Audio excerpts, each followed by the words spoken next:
کی قبر کے اوپر چلا جا، باپ کی قبر کے اوپر چلا جا، ماں اور باپ کی قدموں کو جا کے ان کی قبروں کی طرف جا اور جا کے ان کی قبروں کو جا کے بوسا دے، اللہ تعالیٰ تیری قسم کو پورا فرمائے گا۔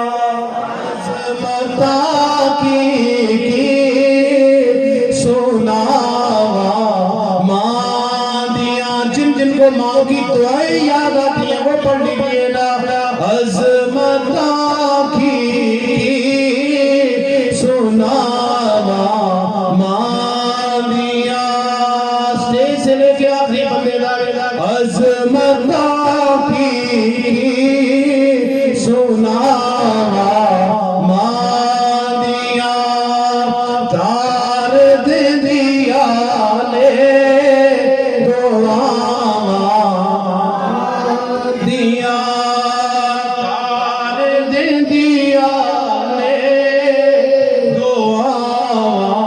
ماں دیا۔ صلی اللہ علیہ وسلم کی بارگاہ میں بندہ آیا، کہنے لگا یا رسول اللہ صلی اللہ علیہ وسلم، میں نے قسم اٹھائی ہے، قسم اٹھائی ہے، میں نے قسم اٹھا لی ہے کہ میں جنت کی چوکھٹ کو بوسا دوں گا۔ یا رسول اللہ صلی اللہ علیہ وسلم، میں اپنی قسم کو کیسے پورا کروں؟ اس روایت کو علامہ عبدالحکیم لکھنوی رحمۃ اللہ علیہ اور دیگر کئی محدثین مفکرین محدثین نے ذکر کیا۔ آپ فرماتے ہیں وفی مطالب المؤمنین ولا باس بتغبیر قبر والدی ان رجلا جاء الى النبي صلی اللہ علیہ وسلم فقال یا رسول اللہ صلی اللہ علیہ وسلم انی خلقت ان اقبل عبدا باب الجنہ فامر النبی صلی اللہ علیہ وسلم ان يقبل رجلا ووجل به۔ میرے حضور کی بارگاہ میں بندہ آیا، کہنے لگا یا رسول اللہ قسم اٹھائی ہے، قسم اٹھائی ہے جنت کی چوکھٹ کو بوسا دوں گا۔ یا رسول اللہ سمجھ میں نہیں آتی میں اس قسم کو کیسے پورا کروں؟ میرے حضور پاک صلی اللہ علیہ وسلم نے فرمایا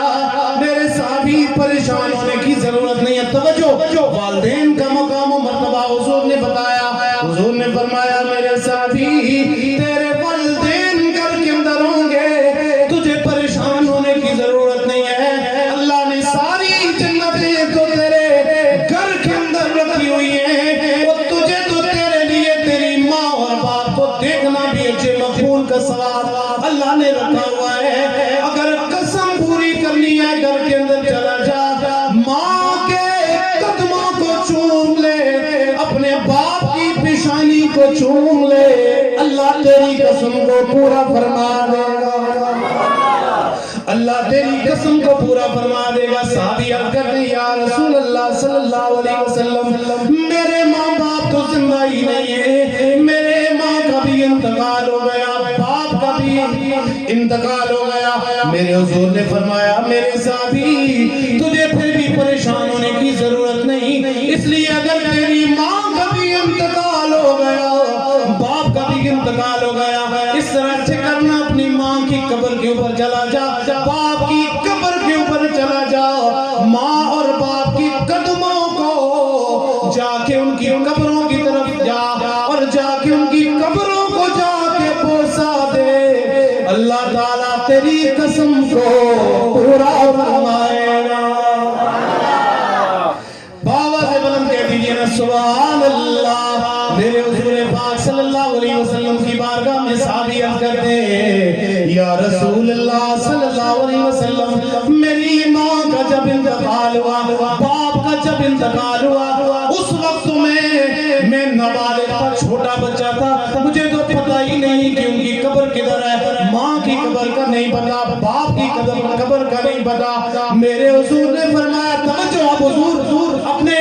والدین کا مقام و مرتبہ بتا رہے ہیں۔ حضور نے فرمایا میرے صحابی اگر تجھے ماں کی قبر کا نہیں پتا، باپ کی بھی قبر کا نہیں پتا، اس طرح سے کرنا کہ ماں اور باپ کی قبر کے لیے دو نشان لگا دے، ہاتھ کے اندر چھڑی پکڑ ایک خط لگا، اس کو کہے یہ ماں کی قبر ہے، دوسرا خط زمین کے اوپر لگا، اس اس کو کہہ کہ یہ باپ کی قبر ہے، ان دونوں خط کے نشانوں کو بوسہ دے دے، اللہ تعالیٰ تیری قسم کو پورا فرمائے گا،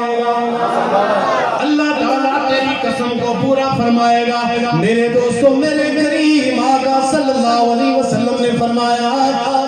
جس بندے کا رزق تنگ ہو جائے، جس بندے کے رزق کے اندر کمی ہو جائے، جس کا رزق تنگ ہو جائے، اسے چاہیے کہ وہ ماں کی بارگاہ میں چلا جائے، ماں کے قدموں کو چوم کے ماں سے دعا کرائے، باپ کے ہاتھوں کو پیشانی کو چوم کے اپنے باپ سے دعا کرائے، اللہ تعالیٰ رزق کے اندر بھی کشادیاں نصیب فرمائے گا، اللہ تعالیٰ رزق کے اندر بھی کثرت نصیب فرمائے گا۔ میرے دوستوں، میرے بزرگوں، جناب موسیٰ علیہ السلام کی بارگاہ کوئی دور کے اوپر جناب موسیٰ علیہ السلام گئے، اللہ کی طرف سے حکم ہوا ہے موسیٰ آج سنبھل کے آنا کہ پہلے تو میری بارگاہ میں آیا کرتا تھا، تیری ماں کی دعائیں ہوا کرتی تھی، لیکن آج سنبھل کے آنا کہ آج تیری ماں کا انتقال ہو چکا ہے، تیری ماں کا انتقال ہو چکا ہے۔ حضرات محترم، وقت کے دامن کے اندر گنجائش نہیں ہے، اللہ تعالیٰ سے دعا اللہ تعالیٰ سے دعا ہوں کہ اللہ تعالیٰ ہم سب کو عمل پر ہونے کی توفیق نصیب فرمائے، اور اللہ تعالیٰ ہمارا یہاں مل بیٹھنا اپنی بارگاہ میں قبول و منظور فرمائے۔ اس محفل پاک کی برکت سے اللہ تعالیٰ صداقت بھائی، ریاست بھائی، رفاقت بھائی، ان کی والدہ مرحومہ ان کی کامل مغفرت فرمائے۔ تمام آبا صلاۃ و سلام کے لیے کھڑے ہو جائے، ایک شعر صلاۃ و سلام کا